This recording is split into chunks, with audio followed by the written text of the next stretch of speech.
So how did you get here? You didn't wake up one morning and say, "You know what sounds fun? Piracy." No, you're here because something went terribly wrong. Probably several somethings in rapid succession. Maybe you were poor. Maybe you were drunk. Maybe you owed someone money and forgot how persuasive debt collectors with clubs can be. Regardless, your life on land ended with a choice between starving in an alley or sleeping under a cannon on a boat that leaks in 4 directions. For some, piracy was a last resort. For others, it was the only option that didn't involve a hangman's noose or indentured servitude. You may have been a failed farmer, a runaway apprentice, or just someone too mouthy in the wrong tavern. Maybe you were in the Navy.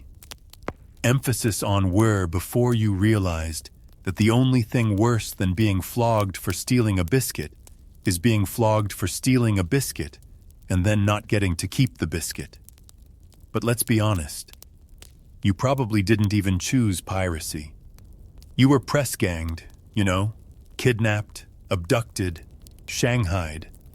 One moment you're leaning over a barrel at the dock, squinting into your 3rd cup of vinegar wine, and the next, sack over your head, fist to the ribs, and boom, you're waking up at sea, tied to a mast, someone peeing over the railing next to you, and a very large man with 2 teeth explaining that you're crew now. And before you say, "Why didn't people fight back?" let me gently remind you, most of the people dragged onto pirate ships were already malnourished, sick, or broke. Fighting back required calories. You haven't had those in weeks. The average citizen couldn't afford a shoe, let alone a sword. Besides, resistance was often met with a hearty laugh and a casual knife to the thigh. Then again, maybe you were technically recruited. Pirates sometimes gave options. You're on a captured merchant ship, terrified, surrounded by yelling, and a man with a blood-stained sash asks if you want to join up or go for a swim with rocks in your pockets. Sure, that's a choice. Kind of like being offered 2 flavors of execution. Some people did join willingly. Not many, but some.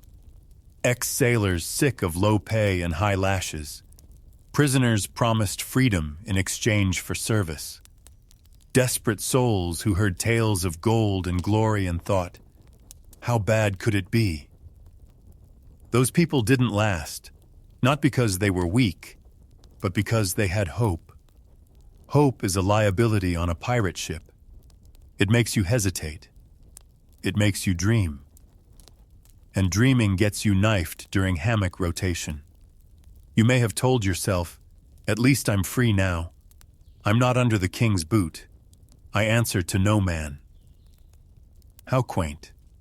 You now answer to the captain, a man whose leadership style could be described as volcanic with a head injury. He decides when you eat, when you sleep, and whether your punishment involves rope, sharks, or just public humiliation, and something vaguely referred to as the bucket. Piracy is often described as democratic. That's cute. Yes, some ships technically voted on things, especially which ship to attack next or who gets the biggest share of the rat meat. But don't mistake mob rule for freedom. You're free to voice your opinion once loudly, and then you're free to be beaten with the belaying pin until you forget how to spell your own name.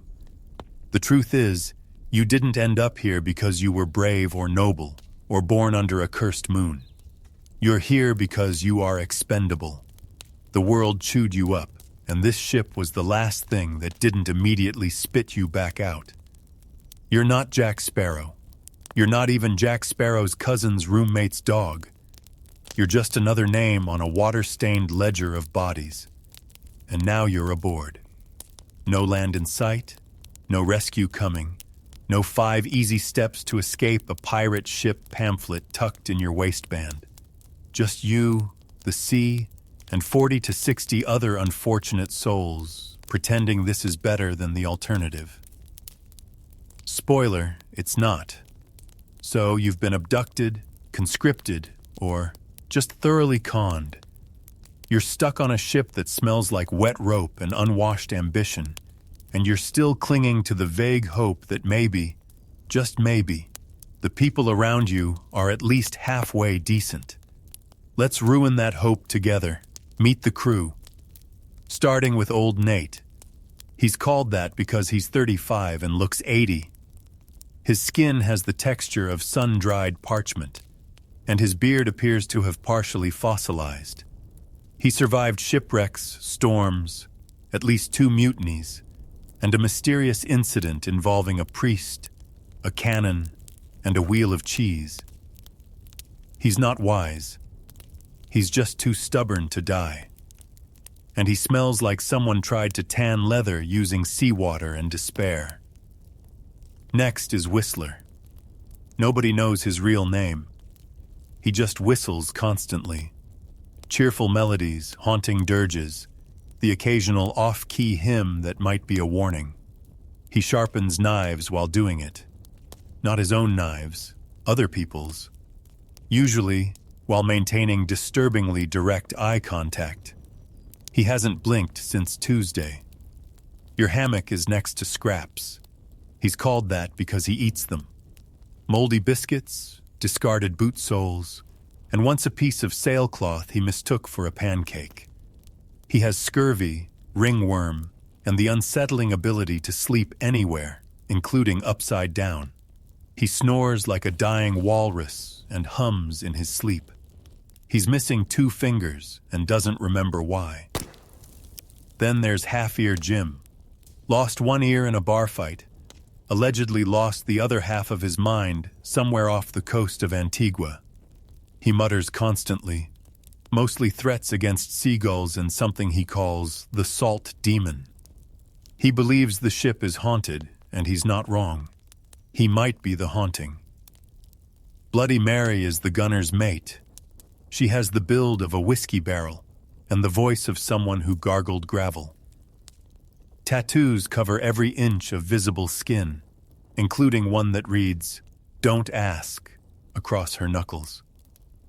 She once bit a man during a hammock dispute and has never apologized. She holds the crew arm wrestling record, as well as the record for most threats made before breakfast.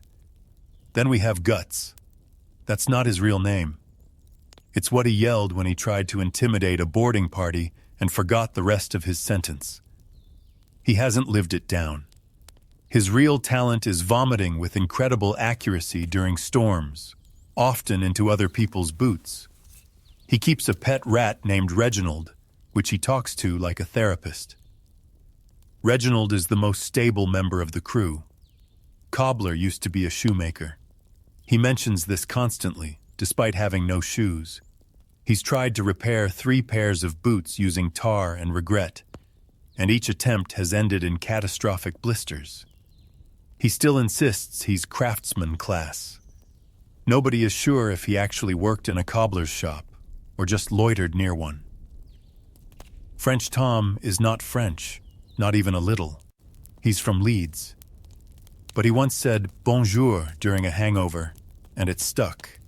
He's the navigator. Or at least he was until the incident with the compass, the goat, and the sudden detour into a sandbar. Now he mostly tells stories about whales and accuses the stars of lying. Mute Sam is not mute. He just doesn't like people. He communicates via grunts, aggressive pointing, and the occasional note scrawled in charcoal on a bit of sailcloth. He's unnervingly efficient at tying knots and deeply enjoys gutting fish, probably too much. Little Billy is 6'8" tall and built like a siege tower. The nickname is either ironic or a cruel joke from a captain with a death wish. He doesn't speak often, but when he does, it's usually about fire. No one asks questions. Billy gets a wide berth, especially near lanterns. Then there's Smokey, who constantly smells like burning rope despite nobody ever seeing him near fire. He once claimed to be a cook. Then he served something that made 4 men hallucinate, and 1 man permanently believe he's married to the mast. He now stirs things in a pot no one's allowed to look into. Patch wears an eye patch, but not because he's missing an eye. He just likes the look. Sometimes he switches it from left to right mid-conversation, depending on the lighting. It's deeply unsettling.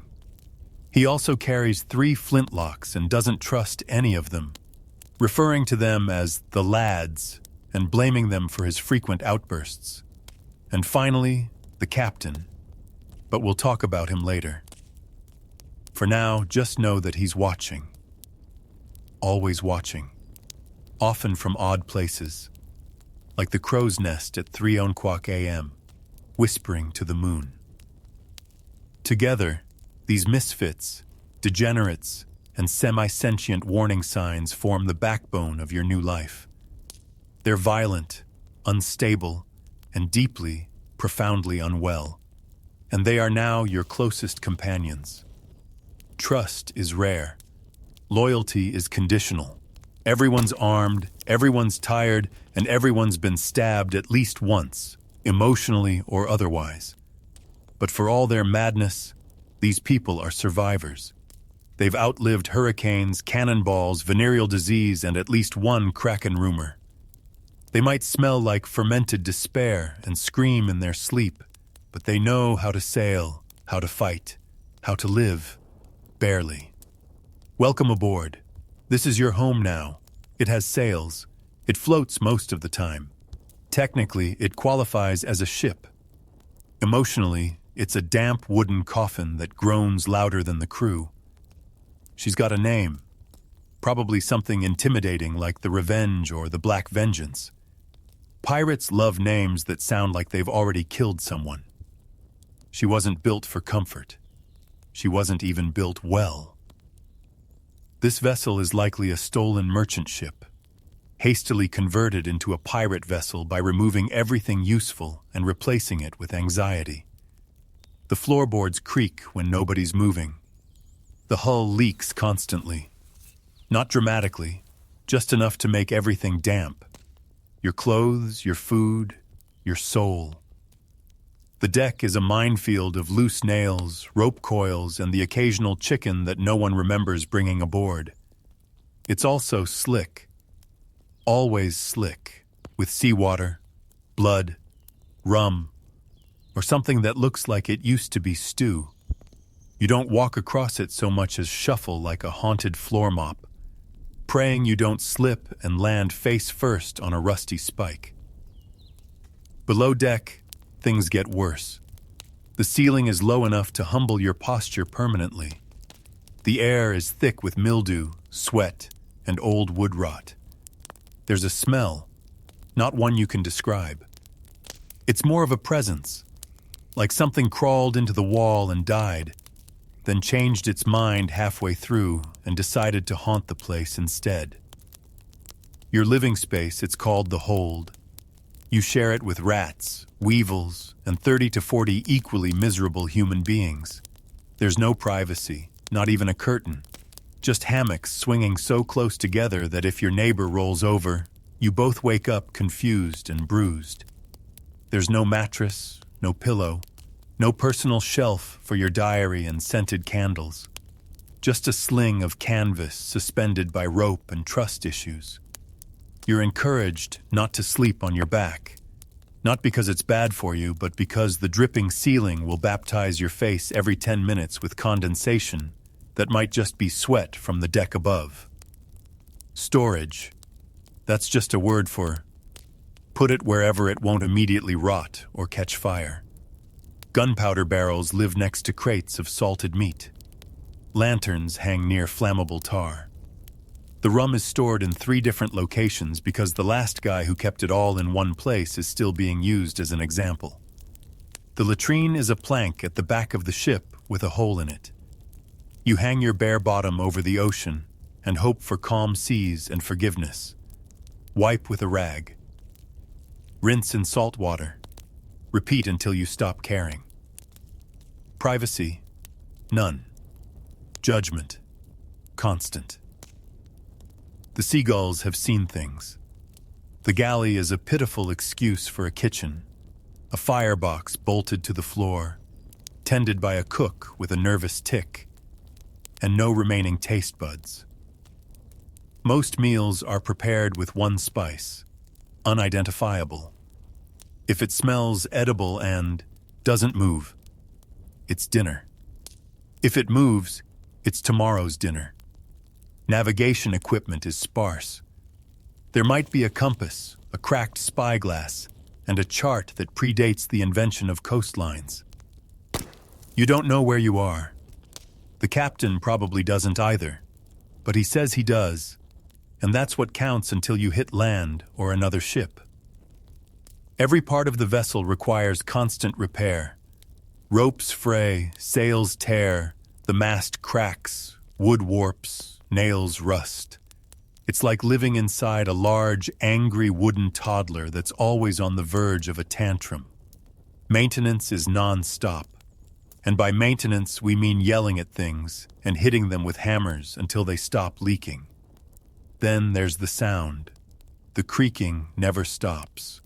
The groaning, the flapping sails, the snap of ropes under tension, all layered over the ocean's eternal sloshing.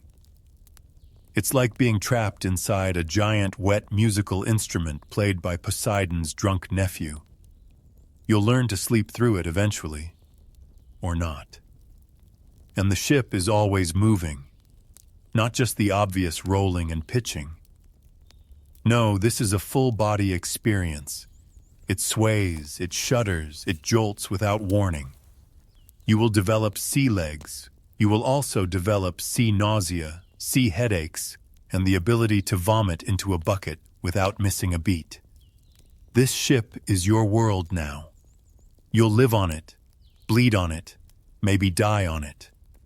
It is not majestic. It is not romantic. It is not the stuff of ballads. It is an arthritic wooden death trap held together with rope, salt, and bad decisions. But for a pirate, it's everything. So it's the end of a long day. You've hauled ropes, eaten something that may have been soup in a former life, and narrowly avoided being stabbed by a man arguing with his shadow. You're exhausted, soaked to the bone, and your back feels like it was used as a gangplank. Naturally, you look forward to sleep. That's adorable. Your bed is a hammock, not the breezy Instagram-worthy kind, strung between two palm trees with a daiquiri in hand. No. This is a narrow, scratchy strip of canvas suspended in a part of the ship, so cramped it technically qualifies as a closet. If you roll too far to one side, you'll tumble onto your bunkmate, or worse, the floor, which is currently wet with something. You don't have your own space. Privacy doesn't exist here.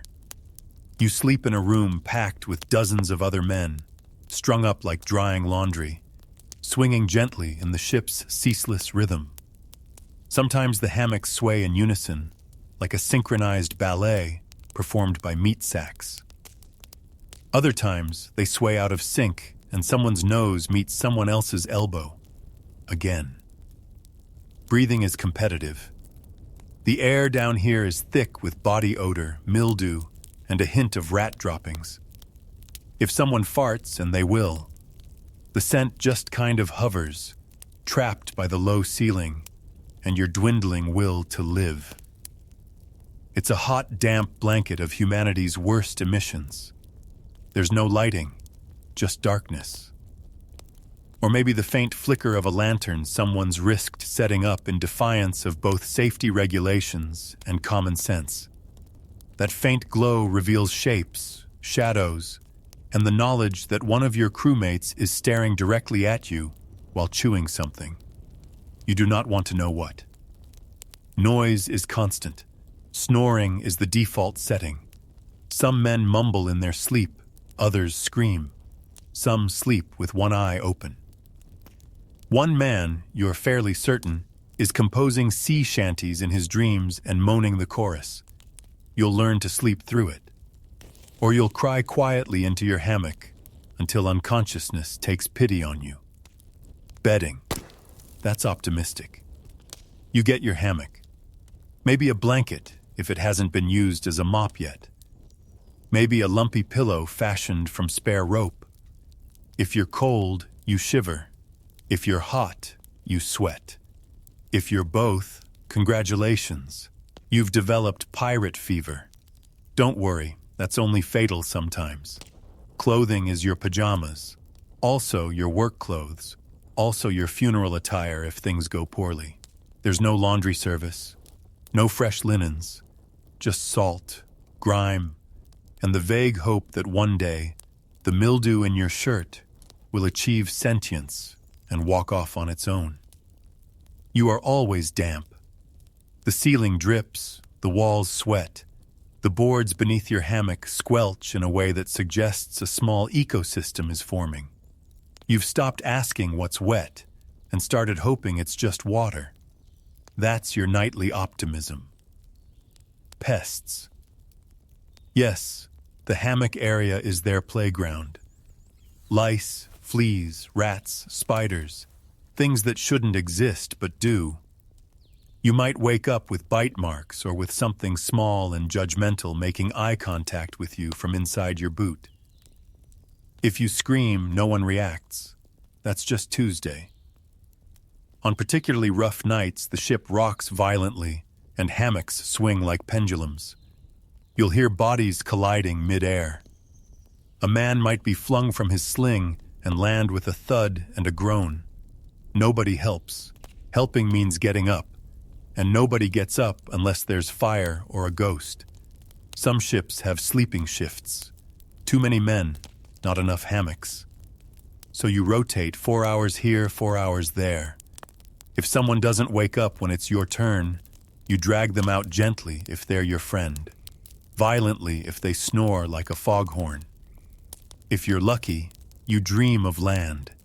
If you're realistic, you dream of falling rats, or your captain turning into a squid and demanding you swab the ocean. Sleep is not restful here. It's damage control.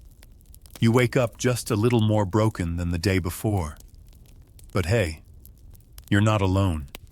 Misery loves company, and you're surrounded by snoring, scratching, half-dead company.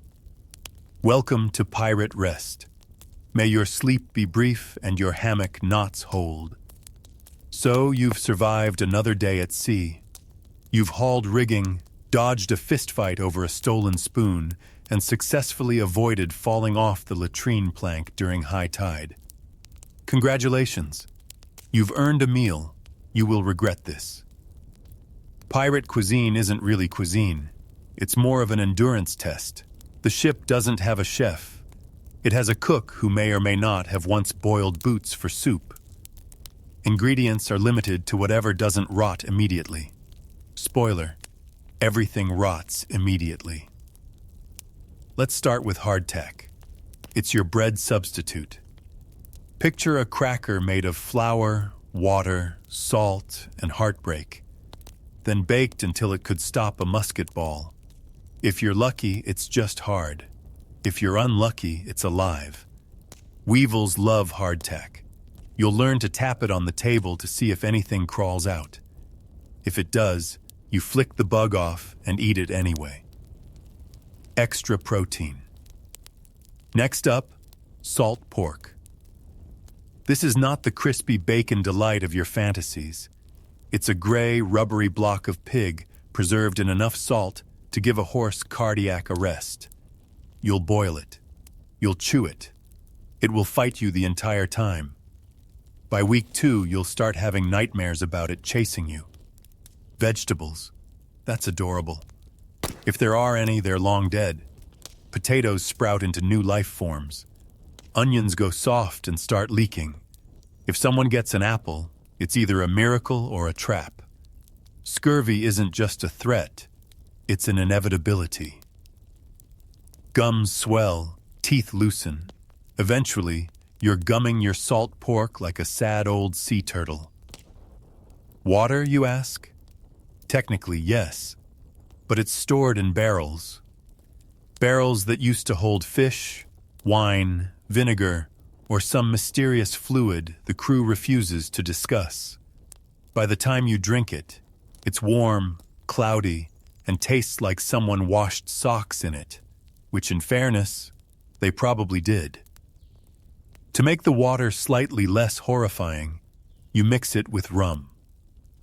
Not good rum, pirate rum, the kind that burns your throat and your dreams. You'll drink it to kill the taste, the bacteria, and your short-term memory. Dehydration is constant.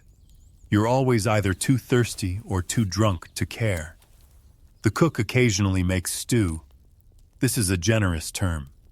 It's mostly a boiling slurry of meat scraps, salted fat, biscuit crumbs, and something unidentifiable that may have once been part of a fish. If it has bones, great. You've got crunch. If it doesn't, you probably just ate part of someone's boot sole. On good days, and by good, we mean less horrifying, the crew catches fish. These are grilled over an open fire, seasoned with soot and sarcasm. On bad days, you catch nothing, and the cook starts eyeing the rats, or the goats, or the contents of a mysterious barrel labeled, "Do not open, Jim." Speaking of rats, yes, you'll eat them. Not often, not proudly, but when the food runs low, and it always does, the line between vermin and entree gets blurry. You tell yourself it's like rabbit. It isn't. But lying to yourself is a core survival skill at sea. Spices. Don't be ridiculous. The only seasoning you get is salt. Salt in your food. Salt in your wounds. Salt in your nightmares. Occasionally, someone hoards a stash of pepper or dried herbs from a port town. They become gods. Everyone sucks up to them until the stash runs out or gets stolen. Hygiene in the galley is theoretical. The cook has one knife. It cuts meat, bread, rope, toenails. Same blade, same rag to wipe it. The pot gets cleaned maybe once a month, or when it catches fire. Spoiled meat isn't discarded, it's boiled longer. That's the strategy. Just cook the disease out. Dining etiquette. There isn't any. You eat with your hands or your dagger. You slurp, gnaw, and occasionally fight over scraps. Meals are loud, chaotic, and frequently interrupted by threats. Someone always spills something. Someone else always makes eye contact while licking a bone. Meals are rationed. You don't get seconds. If you're late, you get nothing.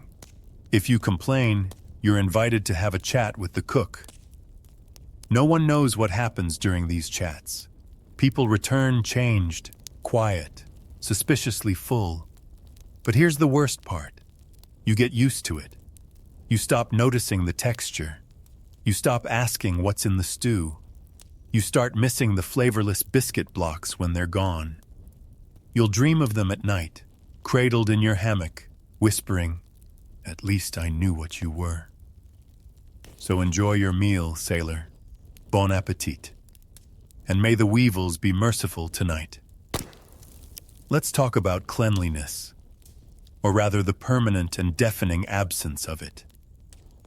Because you, dear pirate, are filthy. Not in the cute, rugged, and weather-worn way, in the walking petri dish with legs way. You are at this point mostly skin, stink, and regret. Bathing. That's not part of the schedule. There is no daily dip in a clear blue lagoon while singing sea shanties. There is no soap unless someone liberated a bar from a portside brothel.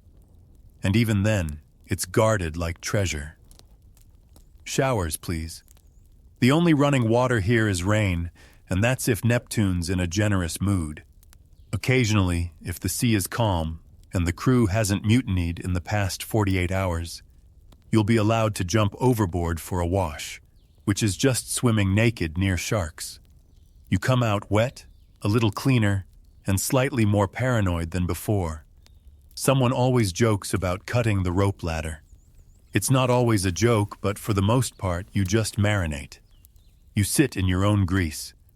Your clothes grow stiff. Your hair takes on the texture of coarse rope. Your skin develops new and interesting textures. Your smell becomes a weapon. You stop caring. Everyone smells. Some days it's the only thing you all have in common. Lice. Oh yes. Constant companions. They live in your hair, in your shirt, in your hammock. You will pick them off your skin like raisins from bad porridge. You'll give them names out of boredom and despair. Sometimes the crew shaves their heads to fight them.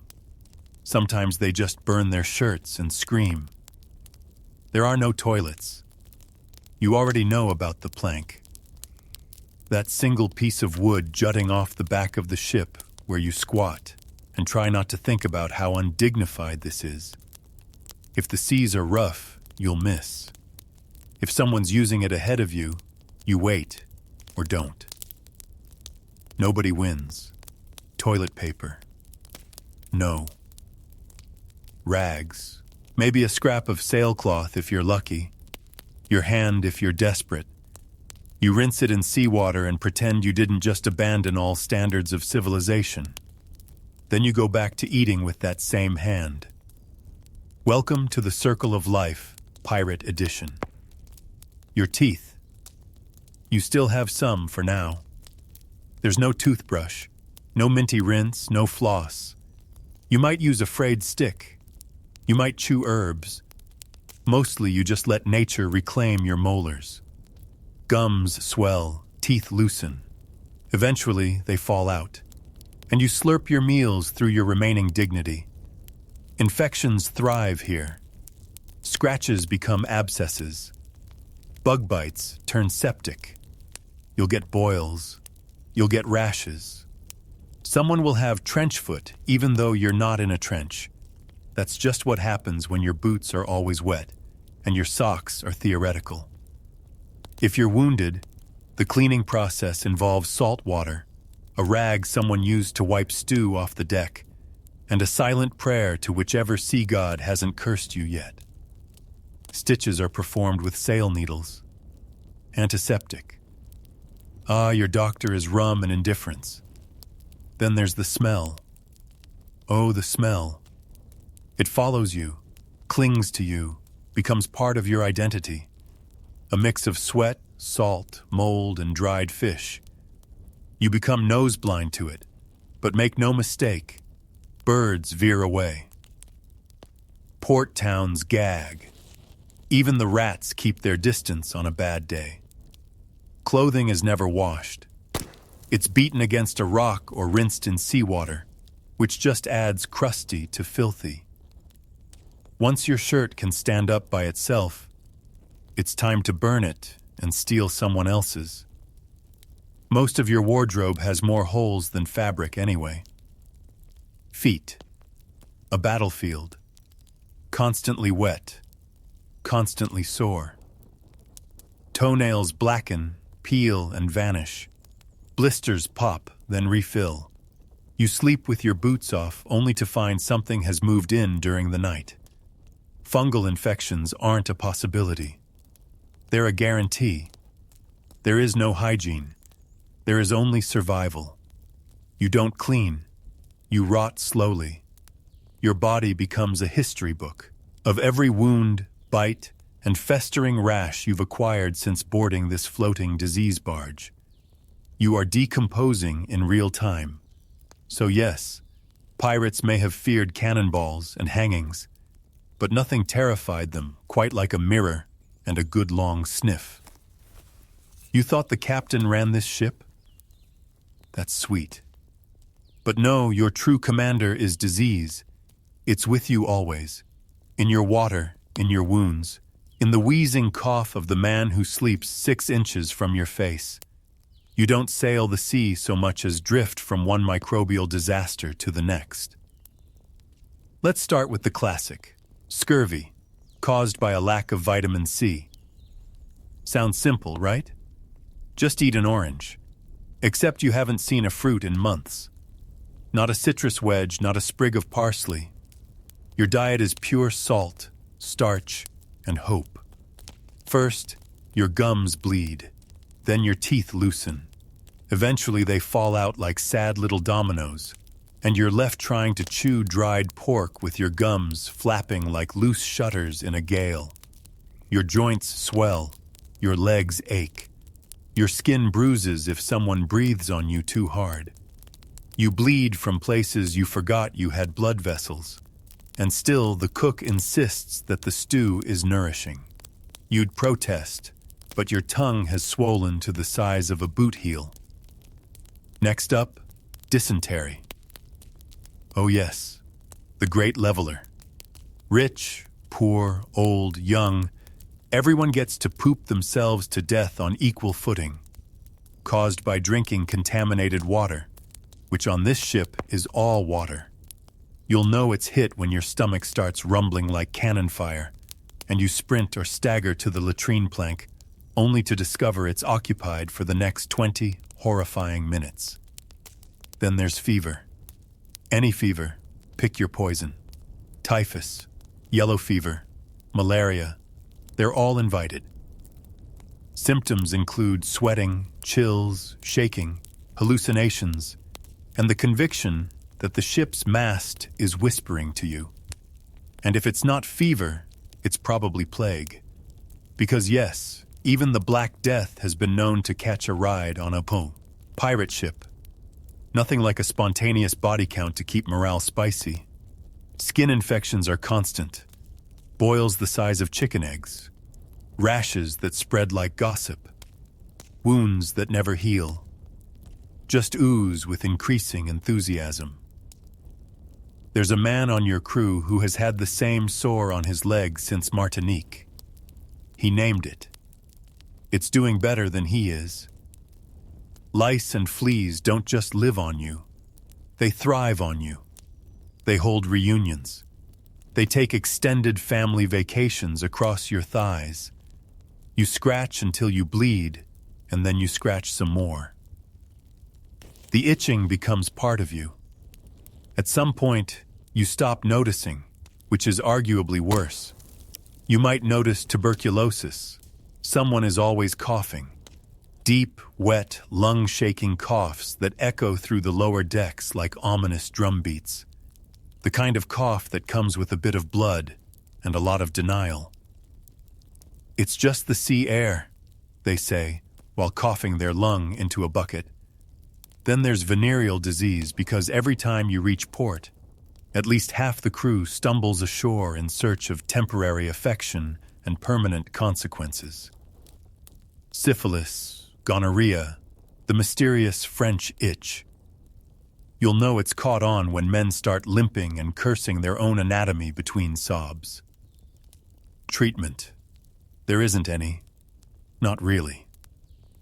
The ship has a surgeon, which is a generous title for a man with a rusty saw, and a deeply unhealthy fascination with leeches. If you're lucky, he pours rum on it. If you're unlucky, he starts humming while sawing. Sometimes diseases sweep through the ship so fast that they take out a quarter of the crew in a week. The bodies are dumped at sea, wrapped in a bit of sailcloth, mumbled over, and pitched into the deep. No funerals, no headstones, just a splash and the quiet acknowledgement that it's your bunk now. Contagion isn't avoided, it's expected. You share utensils, water, bedding, air. Someone sneezes and 6 men get fevers. You develop a 6th sense for spotting illness. You start avoiding the man who's sweating through his shirt in winter. You give the wheezing guy a wide berth, not because you're afraid, but because there's only so much dying you can handle before it interrupts your hammock schedule. Sometimes the sick are put aside, quarantined in the hold, wrapped in blankets, told to rest, which really means, please die quietly so we can finish lunch. And if they don't die fast enough, someone makes a decision, a quiet one, with a pillow or a length of rope. But the worst part You get used to it.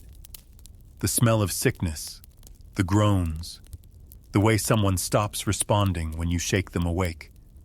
It stops shocking you. It just becomes background noise.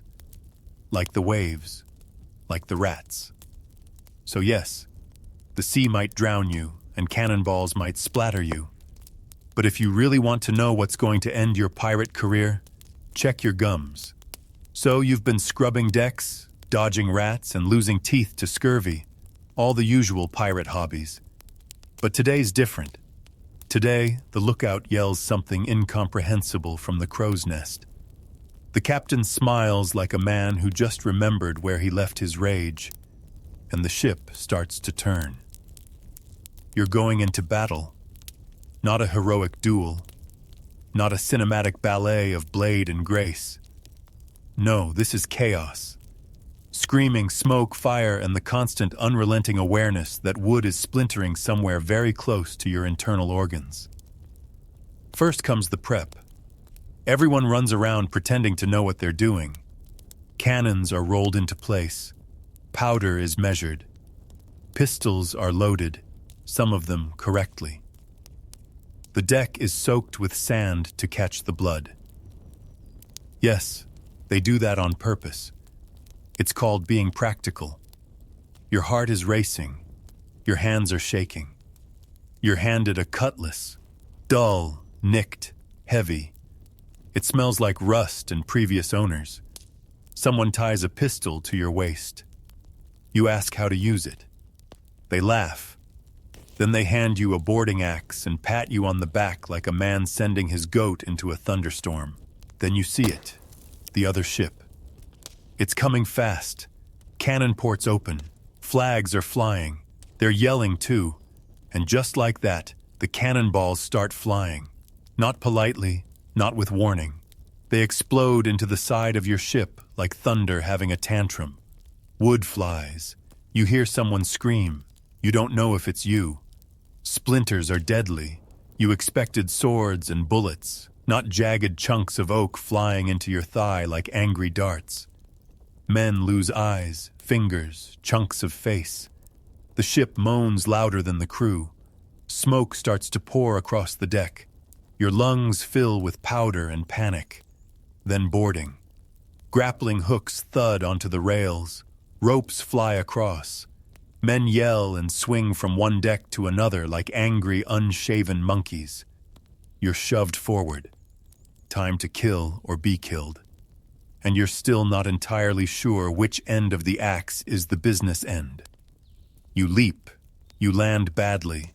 Someone immediately tries to stab you. You flail with your sword. It clangs off armor or maybe a barrel. You don't know.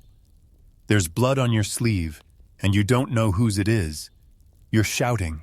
Everyone's shouting. The air is so full of noise it becomes a kind of silence. Combat is not clean. There are no rules. It's elbows, teeth, knees, axes, pistols, screaming, slipping on guts, and getting hit in the head with things that should not be airborne. You lose your hat, you lose your sword, you gain a knife from somewhere and just start jabbing in the general direction of not you. The smoke is blinding. Guns fire, cannons boom. A man runs past you on fire. Someone gets shot and doesn't notice. Another man gets shot and collapses like a sack of onions. The deck is slick with blood and seawater. Your feet slide. You nearly fall. Someone grabs you, snarls, and then vanishes under a boot. You finally stab someone. It's not graceful. It's not brave. It's desperate, clumsy, and followed by retching. The man groans. Then you're shoved aside and someone else finishes the job with a pistol to the face. You're crying, or maybe sweating, or both. You're not sure anymore. There is no honor, no gallantry, just survival. The men who win are the ones who move fast, hit hard, and don't stop. You're covered in grime. Your ears are ringing. Someone's screaming in your face. You don't know if it's an order or a threat. You nod anyway. Eventually, the tide turns. You're winning, allegedly. The enemy starts retreating. Some jump overboard, others surrender. You want to celebrate, but your arms are shaking, your legs are jelly, and your stomach is threatening to mutiny. The aftermath is worse. The groans of the dying, the stench of blood and burned powder. The realization that some of those bodies are people you recognized. People who snored next to you, who complained about stew with you, who once offered you a spoon with only minor threats attached. Victory doesn't feel like glory. It feels like exhaustion soaked in smoke and blood. You slump down next to a splintered barrel and someone hands you a dented flask. You drink. It burns. It doesn't help. Nothing helps. And then the captain yells again.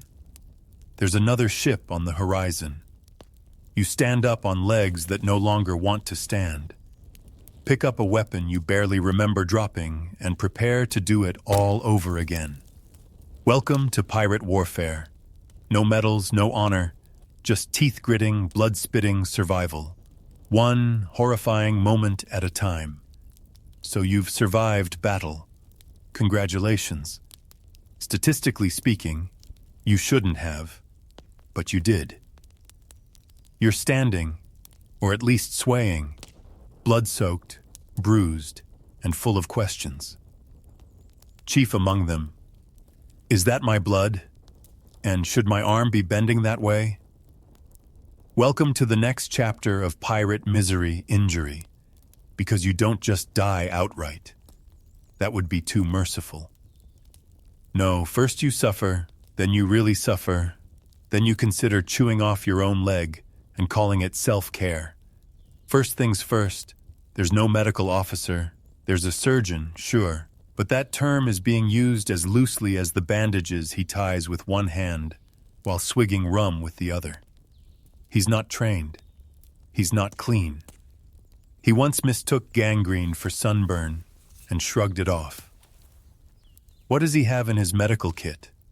A saw, a rusty knife, some thread, a needle that looks like it came from a sailmaker's box, a bottle of alcohol, for him, not you, and a strip of leather for you to bite while he removes body parts you were really hoping to keep. Let's talk amputation. You get shot in the arm, stabbed in the leg, or develop an infection that starts to smell like spoiled onions. That limb's got a date with destiny and a saw. There's no anesthesia, no morphine, no chloroform. Just 3 other pirates holding you down while the surgeon mutters something unhelpful like, "This might sting." It doesn't sting. It burns. It rips. It drills pain into your skull like a shipworm into driftwood. You scream. You bite the leather. You cry or you pass out, which is honestly the best-case scenario. If you're lucky, you wake up without your leg. If you're unlucky, you don't wake up at all. Infection is inevitable. The tools weren't clean. The rag wasn't clean. The surgeon's hands weren't clean. There's probably a rat watching, horrified from the corner. And it's cleaner than the table you're lying on. The wound festers. You get a fever. You shake. You hallucinate. Sometimes the limb rots. Sometimes your insides do. What about broken bones? They're set manually. That is, someone grabs your arm, says, "Hold still," and then yanks until it makes a sound you will never forget. Splints are made from spare bits of wood. Bandages are made from rags. Pain relief is still rum. Always rum. There is no plan B. Even minor injuries, scratches, splinters, rope burns, can become death sentences. Why? Because you're never clean. The ship is never clean. The air is full of salt and misery, and your blood is basically an open buffet for every bacterium on board. There are no stitches unless your guts are falling out. And even then, they might just push things back in and tie a belt around your waist. If something's bleeding, you press a cloth on it and hope. If it keeps bleeding, you press harder. If it still bleeds, well, at least the sharks will be full. Burns? You fall into a hot galley fire or take a powder flash to the face. You get slapped with a handful of lard, maybe some ash, and a pat on the back. You'll toughen up. Never mind the blisters or the smell of cooking skin. You've got a job to do, crispy or not. Sometimes a crewmate offers advice. Homemade remedies, chewing tobacco, piss-soaked rags, bloodletting. Hold this eel to your forehead. You try anything, everything, nothing works. And somehow it's still better than another visit to the ship's surgeon, who now refers to you as repeat business. You might survive, you might not. It's not based on how bad the wound is. It's based on luck. Sheer, dumb luck. You can get stabbed in the gut and live. Or you can trip on a rope, scrape your knee, and die of fever 3 days later. It's a medical lottery with no winners and no refunds. Mental trauma. That's cute. If you flinch at loud noises or cry at night, you're told to toughen up. If you keep crying, someone throws a blanket over your head and says it's time to man up or shut up. Therapy is punching something until the world stops spinning. If you do die, your body gets wrapped in a tarp and dumped overboard with minimal ceremony. Maybe someone says a few words. Maybe they just loot your pockets and push. The surgeon sighs and sharpens his saw for the next customer. So yes, pirate life is dangerous. But not because of battle, not because of storms. It's because once you get hurt, the best case scenario is you live worse. Ah, treasure. The reason you signed up or were clubbed into signing up in the first place. Visions of overflowing chests, glittering coins, goblets encrusted with jewels, and a monkey wearing a tiny crown. Spoiler, that's not real. None of it is real. The only thing buried out here is your sense of optimism. Let's start with the basics. Most pirates never saw treasure. Real treasure. Not a rusted belt buckle or a dented silver spoon. Actual chests filled with doubloons. Rare. Very rare. Most of the ships you'll plunder are merchant sloops carrying sugar, textiles, salted fish, or barrels of molasses that leak and smell like old syrup and broken dreams. Sometimes you'll get lucky and snag a ship carrying spices or rum. Hooray! That's not treasure. That's inventory. And if you're picturing neat little piles of gold, you've clearly never helped load a cargo hold full of live chickens and crates of peppercorns that explode when dropped. When you do manage to take something shiny, it doesn't go to you. It goes to the captain first, always, then the quartermaster. Then it gets divided based on the pirate equivalent of a spreadsheet designed by a drunk raccoon. Officers get more, the cook gets less. You get what's left after someone forgets how to count. And even then, if there's anything valuable, it gets melted down, pawned off, or traded for supplies at the next port. You'll never touch it, never smell it. It vanishes into the ether of pirate bookkeeping, which mostly involves someone muttering, "Trust me, mate," and writing numbers on a soggy scrap of parchment. Let's talk about buried treasure.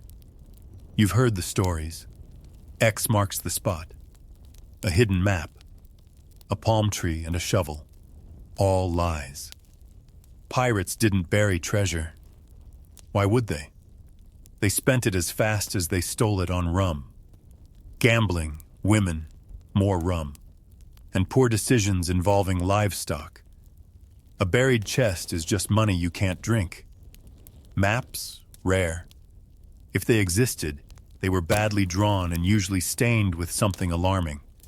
Most treasure maps were created decades after the fact by writers who thought piracy needed more cartographic mystery and fewer rotting teeth. And then there's the share, Typhon, system. Technically, pirate crews were democratic. Shares were allocated based on rank and role. But if the haul was terrible, and it usually was, your share might be 5 coins, a half-eaten orange, and a punch in the ribs. Not necessarily in that order. Some pirates became rich, a tiny, statistically irrelevant handful. They were either captains, lucky mutineers, or absolute sociopaths who outlived their rivals. The rest died poor or spent their last coins on bad wine and worse tattoos in a port they never left alive. You'll loot people's clothes, their boots, sometimes their teeth. If someone's got gold fillings, out they come. It's not treasure, it's recycling. If you think piracy is glamorous, wait until you see a man pry out a molar with a fork and yell, "Profit!" Once in a while you'll find jewelry, a locket, a ring, maybe a necklace.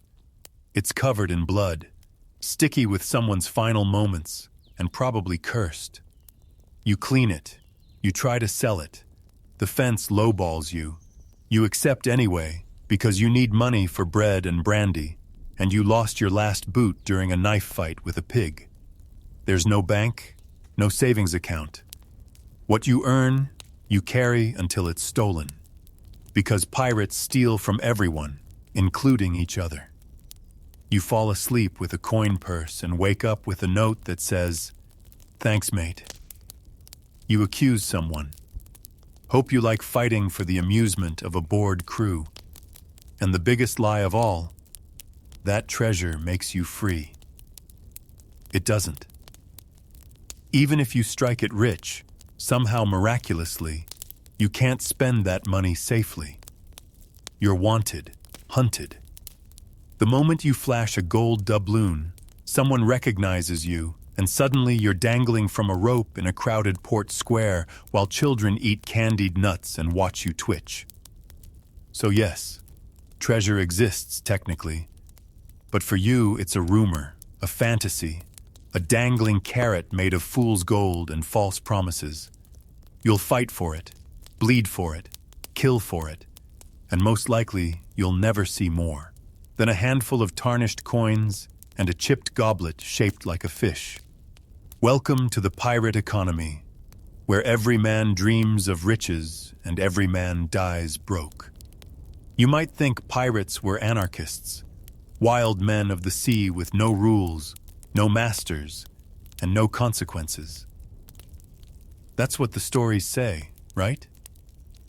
Freedom, rebellion, an ocean of opportunity. You poor, gullible land creature. Pirate ships had rules, harsh ones, written ones. They called them articles, and if you broke them, the punishment was swift, loud, and frequently involved rope, blood, and the public humiliation of screaming into the wind while your crewmates placed bets on how long you'd last. Let's begin with the basics. Don't steal from your crewmates. Yes, this is somehow different from stealing from strangers. Plunder from a merchant vessel, fine. Borrow a biscuit from scraps without asking. Suddenly, you're tied to the mast and learning what rope burn tastes like. Caught cheating at dice. That's a flogging. Fighting without cause. Flogging. Starting a mutiny without enough support. Definitely flogging. Talking back to the captain. If you're lucky, flogging. If you're not, it's keel hauling, which is exactly as fun as it sounds. Let's talk keel hauling. This is where you're tied to a rope, thrown overboard, and dragged beneath the ship's hull. Why? To teach you a lesson. What do you learn? That barnacles are sharp, very sharp, The underside of the ship is like a coral cheese grater, and your skin is the cheese. If you don't drown, you come out flayed, bleeding, and quietly reassessing your life choices. For less theatrical offenses, there's marooning. It's exactly what it sounds like. You get dropped off on a deserted island with a pistol and one bullet for reflection. You can hunt, signal for help, or just go full existential crisis and eat coconuts until madness sets in. If someone remembers you later, it's probably just to tell your replacement what not to do. But the real crowd pleaser is the hontung, lash. Flogging was the go-to punishment for almost everything. Drunkenness, ironic disobedience, or just bad vibes. The whip, usually a cat-o'-nine-tails, is a delightful device made of leather straps, sometimes knotted or tipped with bits of metal. You're stripped to the waist, tied down, and turned into a blood-spraying lesson for the rest of the crew. The number of lashes depends on the crime and the mood of the man holding the whip. Some men pass out. Some scream until they can't. Some bite down on a rope and try to pretend they're somewhere else. Somewhere with fewer splinters and more basic human rights. No trial, no appeal, no please explain your side of the story. The captain or quartermaster hears what happened, nods gravely, and says something like, "Right, 30 lashes and double-deck duty." And just like that, your back becomes a cautionary tale. And don't even think about insubordination. Rolling your eyes? Dangerous. Calling the captain a rum-soaked idiot under your breath? Fatal. Questioning orders during combat? Well, that's the sort of thing that earns you a midnight swim with an anchor tied to your boots. Some captains were more lenient. Most weren't. Power at sea does strange things to men. Add rum, fear, and a ship full of desperate criminals. And suddenly, everyone's yelling, and someone's being nailed by the ear to the mast as a warning. Public punishment was the point. You weren't just hurt, you were displayed. Every man watching was meant to think, "I'd better keep my mouth shut," while also secretly thinking, "I hope I never get caught for my thing." And then there's the psychological stuff, assigning you to latrine duty for a month, making you sleep near the bilge, taking your rum ration away, having you scrub the deck with your shirt. None of it is physically painful, but it breaks something inside you slowly, quietly. Occasionally someone resists, fights back, tries to argue. They're usually beaten senseless or tossed overboard. The problème. Lesson is clear. This isn't freedom. It's just another hierarchy. One with salt in its wounds and no paperwork to slow it down. And if you think discipline makes things safer, it doesn't. It just makes everyone quieter, meaner, and more paranoid. Every man remembers the last punishment. And every man silently wonders when it will be his turn. So no, pirate life wasn't lawless. It was brutally orderly. A floating courtroom where the gavel is a whip and the jury is drunk. You've heard stories about pirate captains, charismatic rogues, devilishly handsome anti-heroes with quick wits and quicker swords. The kind of man who gives rousing speeches, wins every duel, and has a tragic backstory involving a cursed locket and a stormy night. Right, that's not your captain. Your captain is Captain Varnish. Not his real name, just what the crew calls him because of the way his eyes gleam when he's about to commit a felony. Or maybe because he once ate varnish during a famine and insisted it made him shine inside. The details vary. He wears a hat, a large, feathered, comically excessive hat. Once fine, now weather-beaten and home to a family of mites. He refuses to remove it, even in storms, even while vomiting over the railing. That hat, he says, is his authority. Everyone else says it's slowly absorbing his brain. This man rules with absolute power unless the crew decides otherwise. Pirate ships were often semi-democratic, yes, but mutiny is messy, and most men are too tired to stage one, unless the captain really pushes it.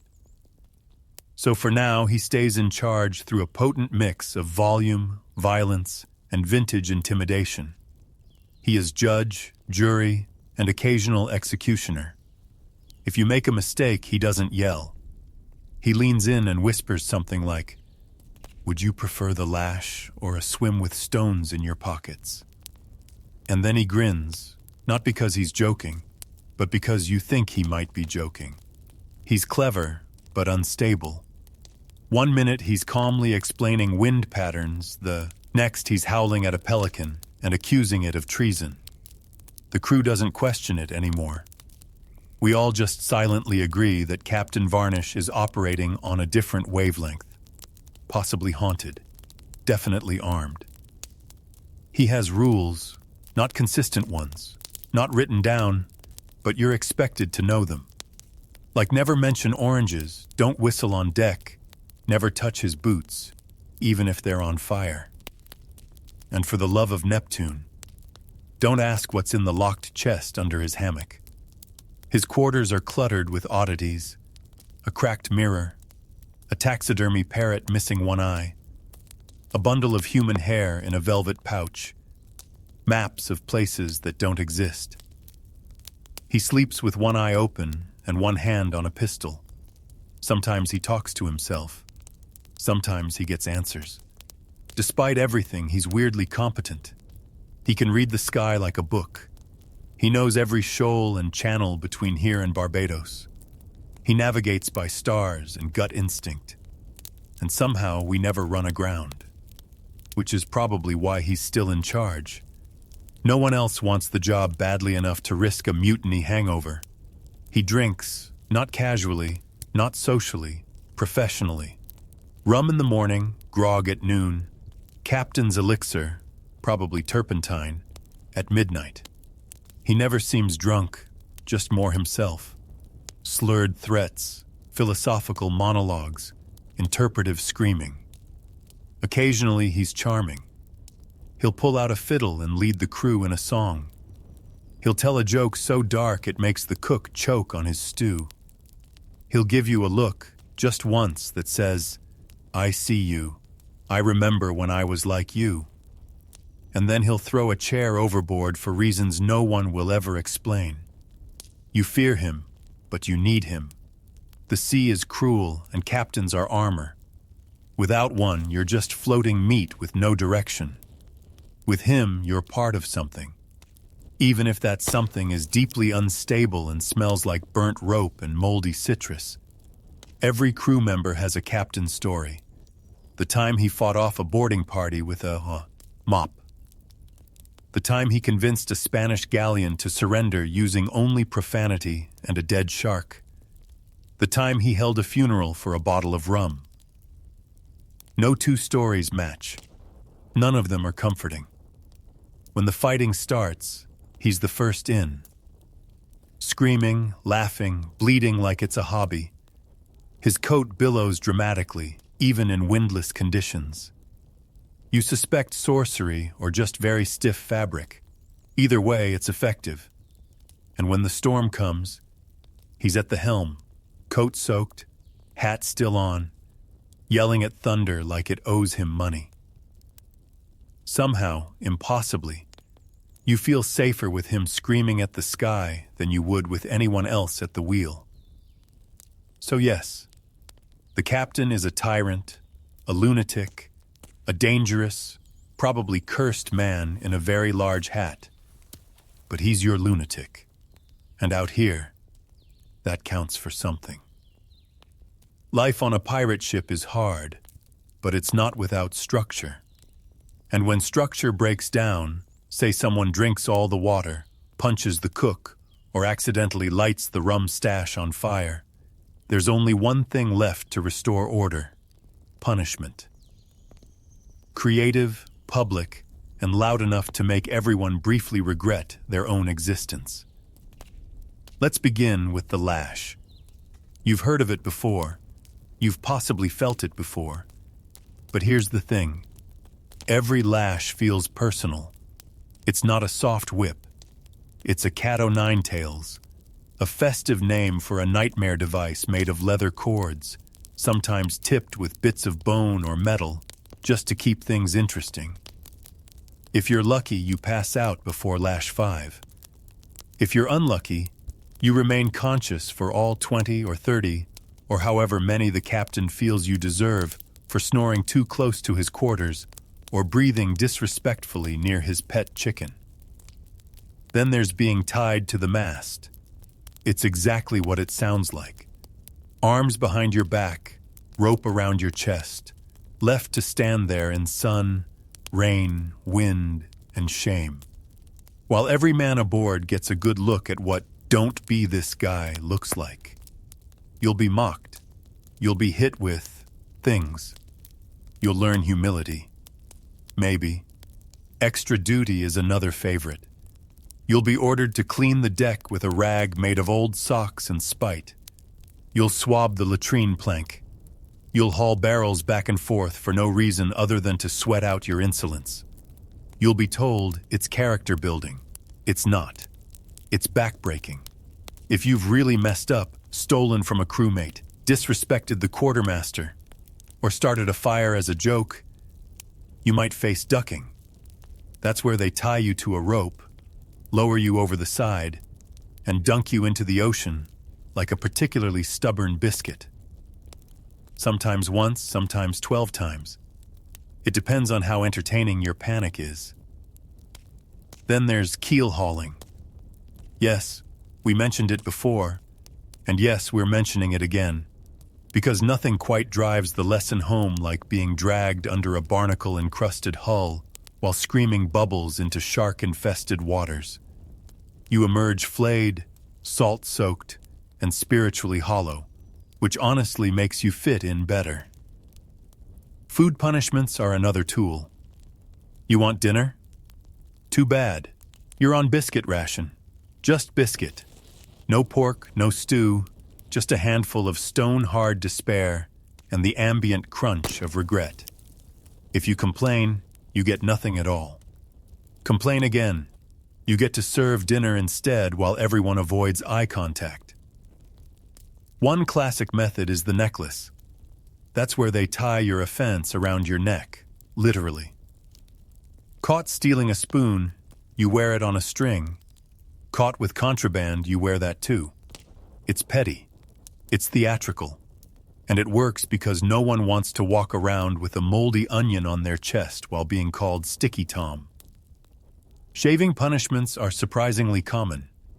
If you insult an officer or embarrass the captain, your beard gets hacked off in patches or your head gets shaved with a blunt blade and no dignity. Hair is pride. Lose it and you lose status. And also insulation during those cold night shifts. Ever heard of the bilge penalty? It means you're assigned to the worst part of the ship, the bilge, the wet, dark, slimy underbelly where all the wastewater, rot, and mystery liquids collect. You bail it out with a bucket while holding your breath and trying not to absorb trauma through your pores. Silencing is another tactic, not gagging, more like a forced vow of silence. You mess up. You don't get to talk for 3 days. Not to defend yourself, not to joke, not to scream. Break the silence, and you're back at the mast. It's amazing how fast men snap when their only outlet is staring at a wall and thinking about what they've done. For more serious infractions, real mutinous behavior, the crew votes. And the punishment is worse. Marooning. A pistol, a single shot, and a beach with no exits. You can shoot game. You can shoot yourself. Either way, you're off the payroll. Of course, not all punishments are official. Sometimes you just find your hammock missing, your boots gone, your food oddly saltier than usual. Pirates are creative. Pirates hold grudges. And pirates know how to teach lessons that don't involve rope or fire. just long, cold isolation and whispered rumors. But the cruelest punishment, being ignored. You step out of line badly enough and they don't whip you. They pretend you don't exist. No eye contact, no food, no speech. You become a ghost aboard your own ship, walking silently among men who look through you like fog. So no, pirate ships weren't lawless. They just enforced the law with barnacles, rope, and psychological warfare. And if you think that sounds harsh, you're not wrong. But it does keep the crew in line, mostly. Eventually, every pirate crew hits a point where someone looks around, sighs deeply, and says, "You know what? Maybe we don't have to be screamed at by a madman in a feathered hat while eating rat stew." This, dear listener, is called mutiny. It starts slowly. Quiet grumbles, long, tired stares, a few too many accidental elbow jabs in the captain's direction. Someone starts using the word alternative leadership. Someone else starts sharpening a knife a little too loudly. The ship's mood turns from miserable to miserable, but also calculating. Why mutiny? So many reasons. The captain's gotten too cruel. The food's gone rancid again. The latest treasure haul was suspiciously light. And the quartermaster is wearing a new pair of boots made from what might be human skin. Or maybe it's just been 3 months since anyone bathed, and your sense of teamwork has finally died. Sometimes the final straw is stupid. Maybe the captain punished someone for sneezing. Maybe he threw your only map overboard because he heard voices in the parchment. Maybe he renamed the ship the Screaming Lettuce and insisted you all refer to yourselves as vegetables. But whatever the spark, it eventually ignites, and you find yourself in a secret meeting behind some barrels, whispering with men who haven't agreed on anything except that they all hate this. There are 2 kinds of mutiny. The smart kind, and the kind that ends with you hanging upside down by your ankles while the captain lectures your corpse. The smart kind involves planning, timing, and not trying it in the middle of a storm while half the crew is drunk and the other half is vomiting. Step 1. Gather allies quietly, carefully. You need the cook, the gunner, the guy with the keys to the weapons chest, and absolutely do not tell the ship's parrot. That thing's a snitch. Step 2. Wait for the moment. Maybe it's when the captain's passed out in his cabin. Maybe it's during battle when chaos already reigns. Maybe it's when he climbs the rigging to yell at clouds and nobody's really watching. Timing is everything, especially when lives and limbs are on the line. The actual mutiny, loud, fast, brutal. You rush the captain. You subdue his loyalists. There's yelling, punching, the occasional pistol misfire. Someone accidentally stabs a barrel. Someone else accidentally stabs themselves. But if you win, if you pull it off, suddenly the ship is yours. And now comes the fun part. What do you do with the captain? Some crews maroon him. Others just kill him and move on. Sometimes if he was merely slightly insane, you drop him at the nearest port and sail off before he regains his sense of vengeance. If he was deeply insane, you set fire to his hat first just to be safe. After the mutiny, there's a honeymoon period. Spirits are high. Democracy rules.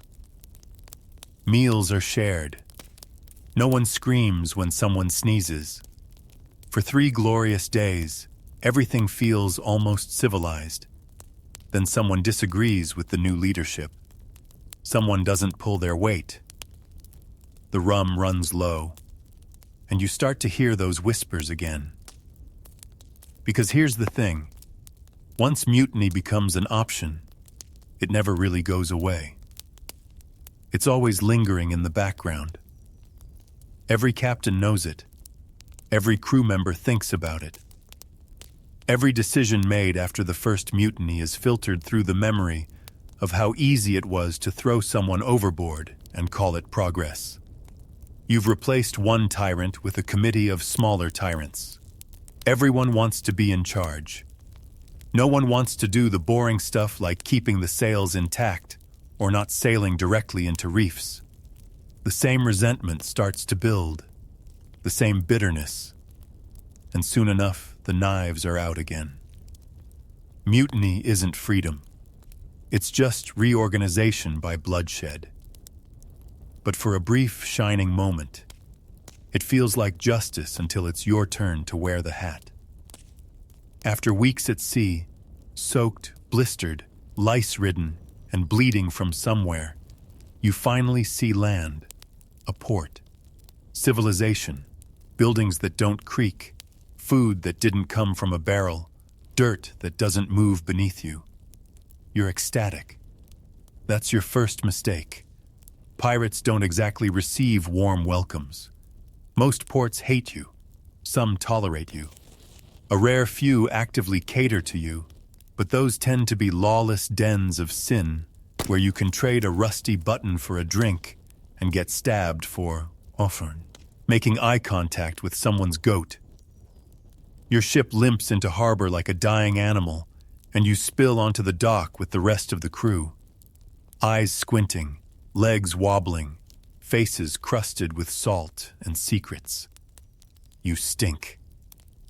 Everyone notices. People cross the street. Rats avoid you. The first stop, the tavern, always. You need rum, and you need it now. You find the nearest dive with a roof and a vague smell of fermented wood. Shove your way through the door and begin the time-honored pirate tradition of drinking until your last coherent memory involves a broken fiddle and someone shouting, "Marry me or fight me." Taverns are where pirates celebrate and self-destruct. You drink, you gamble, you insult someone's hat, and find yourself dodging a stool. Some ports have rules, others don't. Either way, the tavern ends with someone bleeding and someone else dancing on a table with a bottle in each hand and no trousers. You might try to buy things: clothing, weapons, provisions. Your boots have holes. Your shirt has fleas. You want to trade your hard-earned silver for something soft, dry, and not alive. But inflation hits hard in pirate ports. One decent coat costs half your cut, and that's assuming you weren't paid in counterfeit coins or cursed jewelry. Then there's romance, or what passes for it. Brothels exist. Most are disease-forward. Others are simply scams. You hand over coin and get 5 minutes in a room with a bucket and a curtain. Fall in love if you must, but don't expect it to last past sunrise, especially if your name is already written on the "Do Not Admit" wall. If you're smart, you visit the fence. The person who can sell your loot without asking too many questions. Problem is, every pirate visits the fence and they all want top price and none of them trust each other. You leave with half what you hoped for, a suspiciously light bag of coin, and the realization that your stolen ruby is probably glass. Trouble finds you quickly. Pirates are not known for subtlety. Someone recognizes your ship. Someone's brother was on the last one you raided. Someone else just doesn't like your face. You spend a lot of your shore leave running, hiding, or punching someone into a barrel and sprinting for the docks. In more lawful ports, authorities patrol the streets. You spot red coats or constables and immediately pretend you're a traveling musician or lost fisher. They rarely believe you.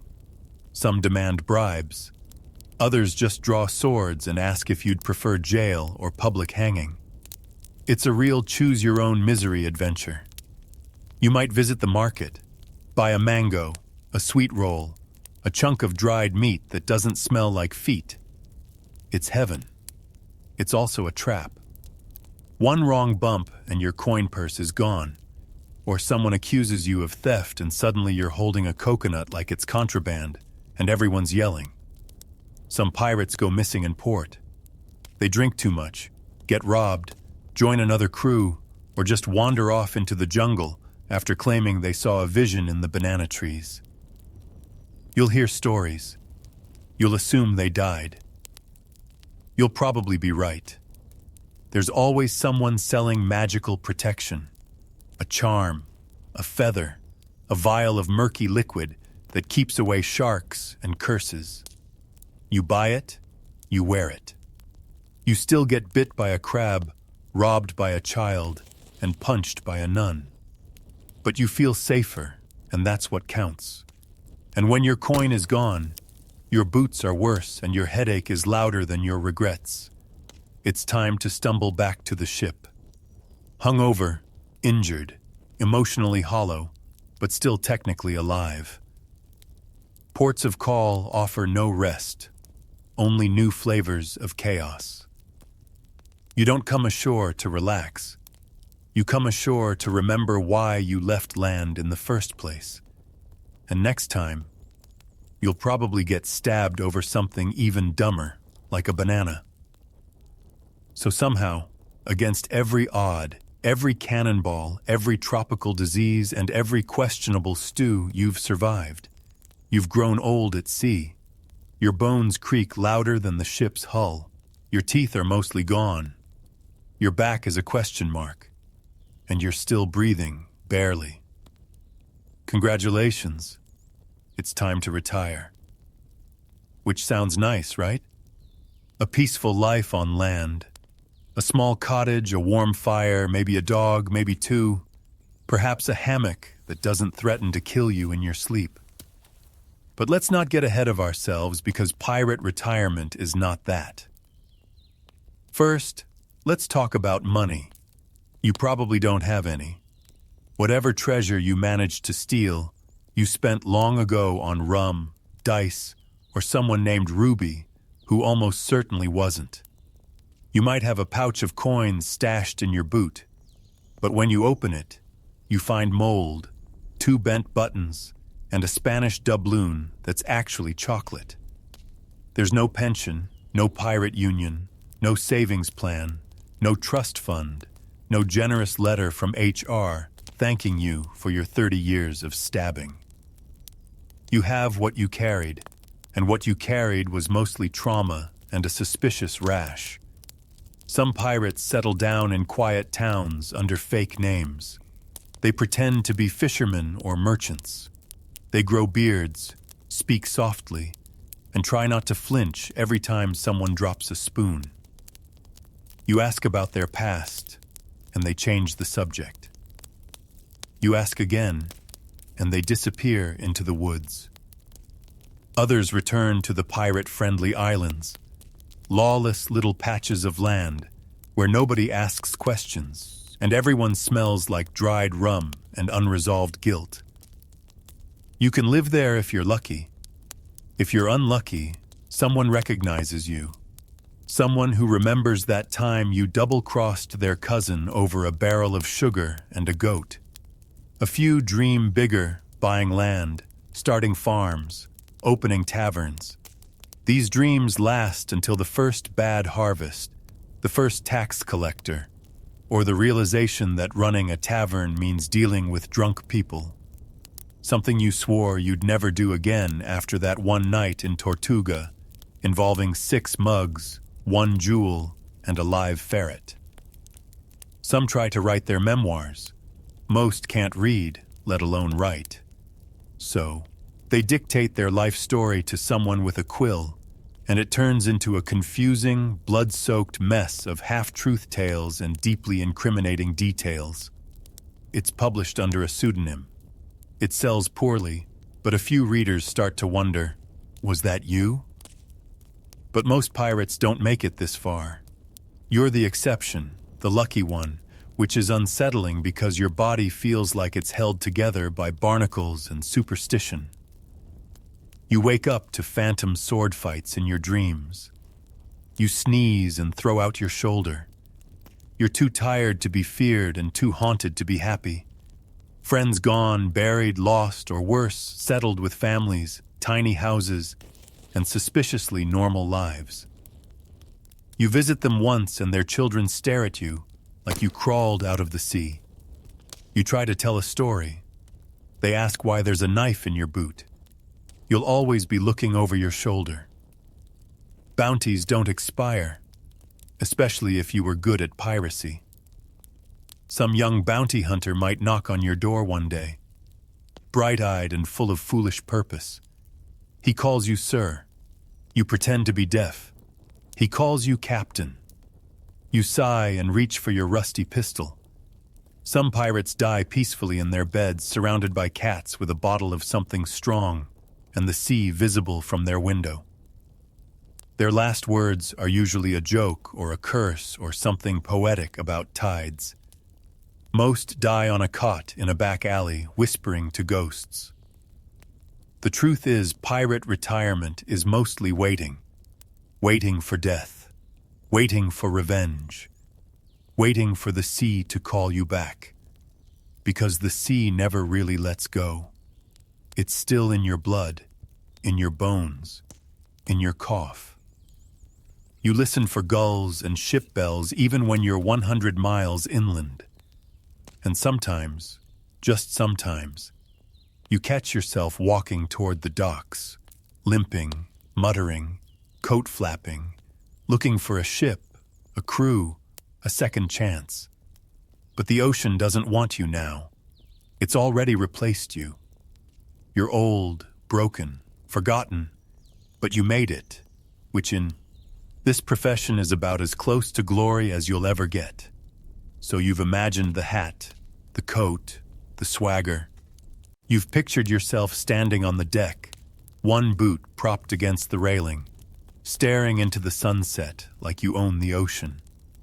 Maybe you even whispered, "Ahoy," to yourself once or twice just to feel something. Now you know better. You wouldn't last a day. Not because you're soft, not because you can't throw a punch or hold your breath or tolerate a little blood, but because this life, the real pirate life, is designed to grind people down to salt-cured, half-mad husks who cough up seawater and smile while doing it.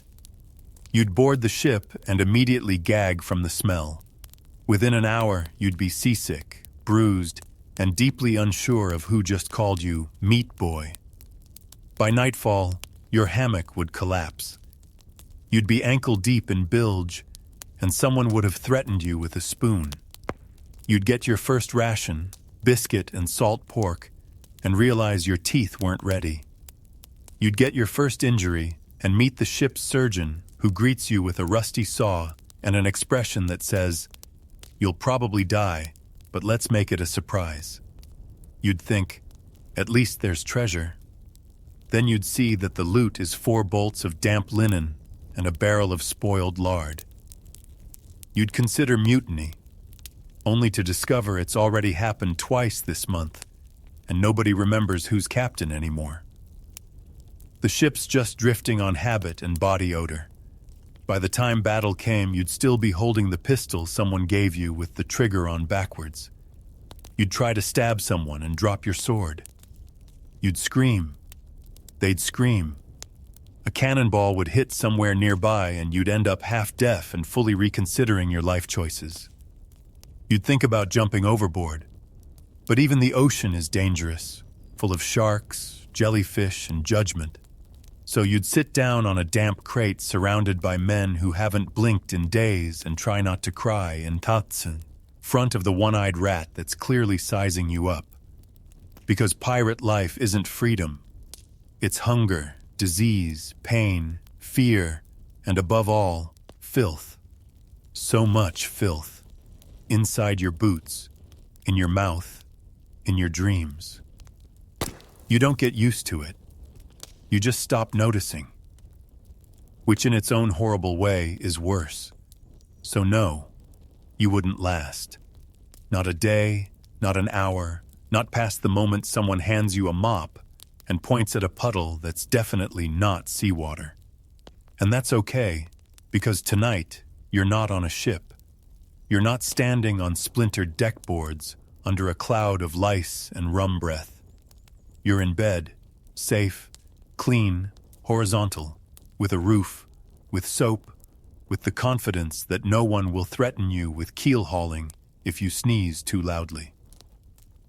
So, close your eyes, let your muscles relax, breathe deep. You're not a pirate, and thank the stars for that. So, you're planning to retire, are you?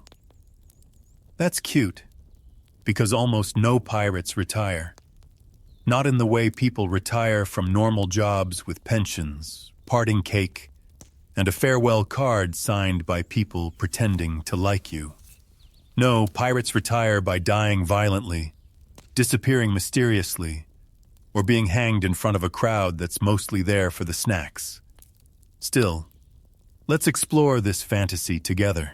Suppose you're the rare breed of pirate who doesn't die of dysentery, sword wounds, shark teeth, or a mutiny-related misunderstanding. Let's say you've survived storms, sieges, disease, poor decisions, and Captain Varnish's experimental stew. What does retirement look like? Well, first, you have no money. Any gold you ever got was spent instantly on rum, boots, women, dice, more rum, and that one guy who said he could sell you a pet monkey. Your nest egg is a damp pouch containing 3 buttons, a chipped tooth, and a coin that might actually be a washer. You don't have property. You don't own a cottage by the sea. You don't have land waiting for you in some peaceful village. What you have is a back permanently hunched from hauling ropes and a knee that whistles before it rains. Maybe you try to settle down. Maybe you limp into a quiet port under a fake name like Mr. Seaworth and pretend to be a fisherman. You tell the local children that the huge scar across your chest came from a farming accident. They believe you until you scream in your sleep and call the dog First Mate Harold. Some pirates do open taverns briefly until someone recognizes them or they get bored and start stabbing the furniture out of habit. Others become beggars, wandering dockside towns and muttering about cursed treasure and how the parrot knew too much. If you're lucky, truly cosmically lucky, you find a quiet stretch of coast and just exist. You spend your final years yelling at waves, drinking rainwater, and teaching seagulls how to judge people. Your beard grows impressive. Your fingernails do not. You have no family, no inheritance. Your legacy is a rumor, a smear in a poorly written broadsheet that says, "Local pirate believed dead again." And that's it. No statue, no song, just a vague warning not to drink with anyone missing more than 2 fingers. And yet somehow you've done what most pirates never do. You aged. You weren't stabbed over cards. You weren't dragged under a hull. You didn't vanish into the fog during a storm after declaring yourself king of the ocean in your underpants. You endured. You're alone. You're broke. You creak when you sit. But you're alive, which in this line of work is the closest thing to retirement anyone ever gets. So dream big, sailor. Just don't expect a pension or teeth. You've spent your life robbing ships, drinking yourself halfway into the grave, and dodging swords, bullets, and bowel failure. But now the sea has caught up with you. Not in a storm, not in battle, not in a blaze of glory. No, you got captured. Maybe your ship was too slow. Maybe someone ratted you out. Maybe you got too drunk in a port town and tried to pay for ale with a seashell while screaming, "Do you know who I am?" Spoiler. They did. And now you're in a cell that smells like wet rope, stale breath, and last week's execution. You're not alone. There are other pirates here, huddled, some sobbing, some sleeping, some carving tiny boats out of crusty bread. No one makes eye contact because everyone knows what's coming. And there's no secret map to save you now. The trial is swift, if you can call it a trial. You're paraded into a courtroom filled with powdered wigs and angry merchants. They read a list of your crimes, longer than the Bible, delivered like a grocery list. Murder, theft, illegal parking, impersonating a naval officer, loitering with violent intent. You try to speak, maybe crack a joke, maybe shout your innocence, maybe recite a sea shanty out of sheer panic. It doesn't matter. The judge isn't impressed. You could have Shakespeare's ghost as your lawyer, and it still wouldn't matter. You are a pirate, and pirates hang. If you're lucky, they hang you quickly. A short drop, a snapped neck, a few kicks, a gasp, and darkness. If you're unlucky, and let's be honest, you are. It's a long drop and a slow strangle with a crowd jeering and someone selling roasted nuts nearby.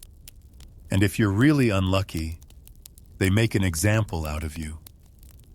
Drawn and quartered or hanged, cut down, still twitching, then disemboweled for public enjoyment. Nothing says justice like a child holding his dad's hand while watching a man's intestines meet daylight. Your body is not your own. It might be left hanging in a gibbet, a metal cage dangling from the docks to warn other would-be pirates. You'll rot in the breeze, swinging slightly, birds pecking at your face while people walk past and say, "Good riddance." If you're famous enough, they might spell your name right in the court records. Maybe. Don't get your hopes up. Most pirates go down in history as some guy or that one with the weird eye. No statues, no poems, just a forgotten skull tossed in a ditch behind the courthouse. And here's the worst part. You knew this was coming. Every pirate does. From the first time you set foot on a stolen ship, you knew there were only two exits: death at sea or the gallows. You just hoped you'd get the sea. Something quiet. Something quick. Not a wooden platform and a bored hangman eating salted peanuts.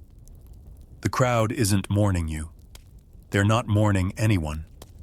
They're cheering, laughing, taking bets on how long you'll kick. Some of them were robbed by pirates. Some just need a distraction. Some just want to see someone hang who isn't them. You try to be brave, to say something memorable. Tell the sea I'll return, or I regret nothing. But what comes out is mostly coughing and a final shaky curse aimed at the man who sold you out for a bag of sugar and a clean pair of socks. The trap door opens. Your story ends the way most do. Not with treasure, not with a song, but with a rope, a snap, and a brief silence before someone in the crowd mutters, "Well, he lasted longer than the last one." And that, not gold, not glory, is the real retirement plan of a pirate. Let's take a moment to reflect. You've survived disease, injury, hunger, mutiny, flogging, and the deeply traumatic experience of watching someone eat hardtack like it was normal food. And yet, there's still one final cruelty to address. You were lied to. Everything you thought you knew about pirates, everything pop culture fed you, is a polished, sanitized fantasy designed to sell Halloween costumes and movie tickets. You imagined freedom, romance, high seas adventure. In reality, you got tetanus. Let's start with the big one. Buried treasure. The dream of all dreams. An X on a weathered map, a chest full of gold, a palm tree, a shovel, maybe a witty skeleton nearby. Total fiction. Pirates didn't bury treasure. They spent it instantly on rum, dice, bad decisions, and worse hygiene.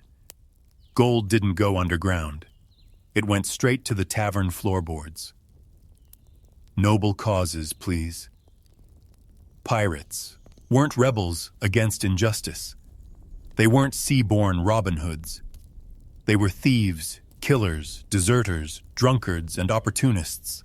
Some were escaped slaves. Some were cast-out sailors.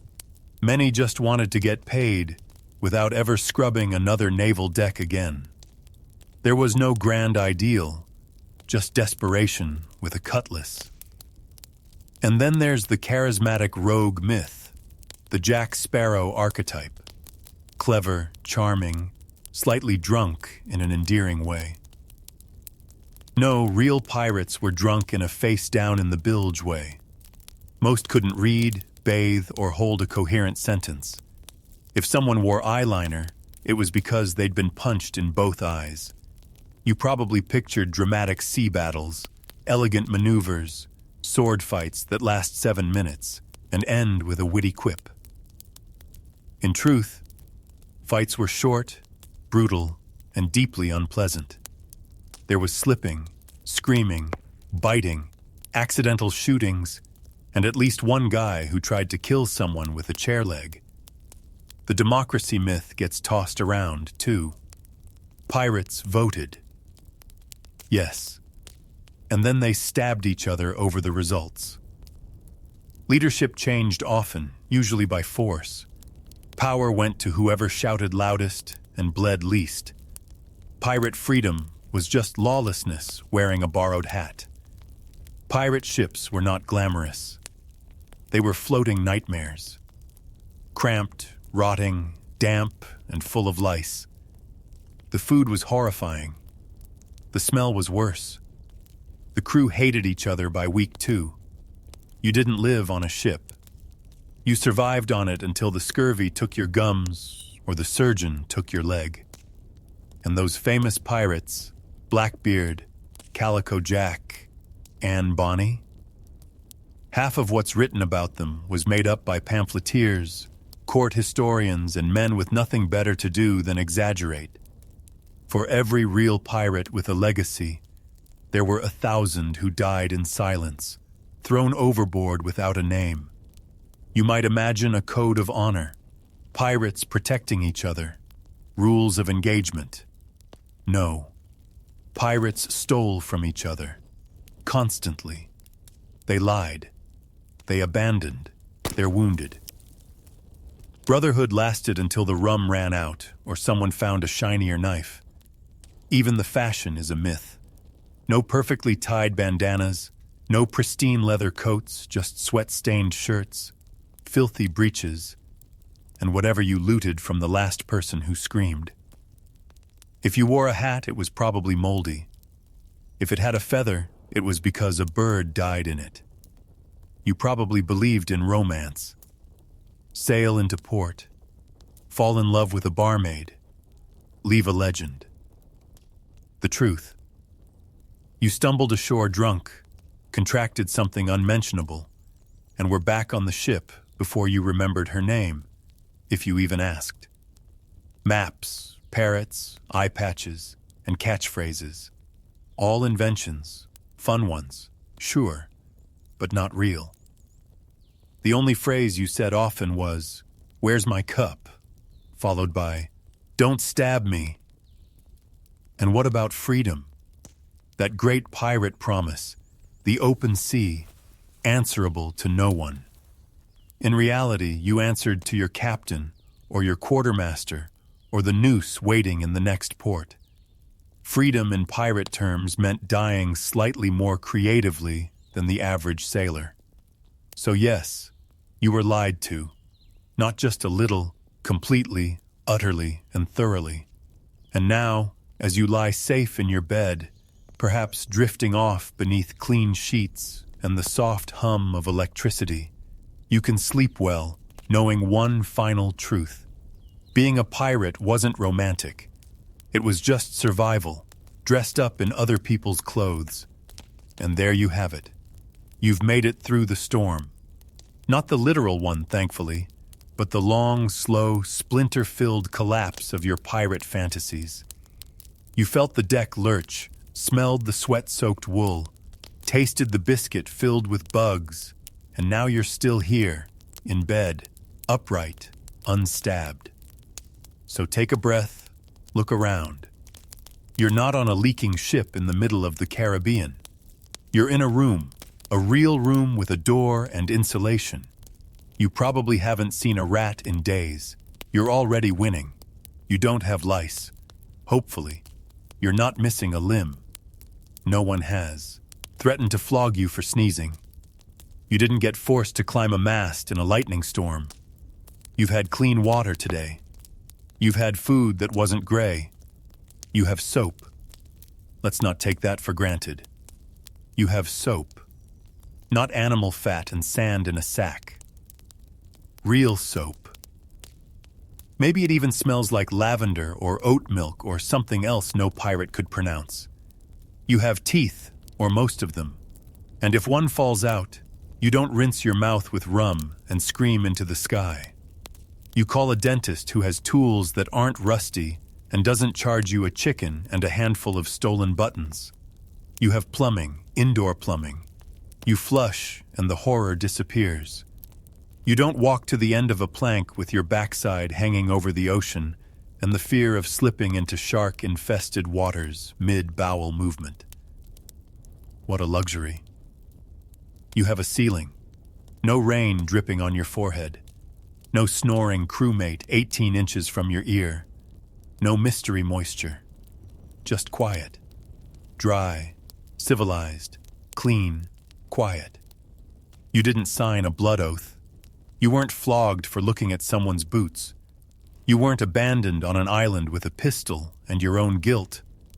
You're just here on a mattress, probably with a pillow that doesn't contain straw, mold, or old lice.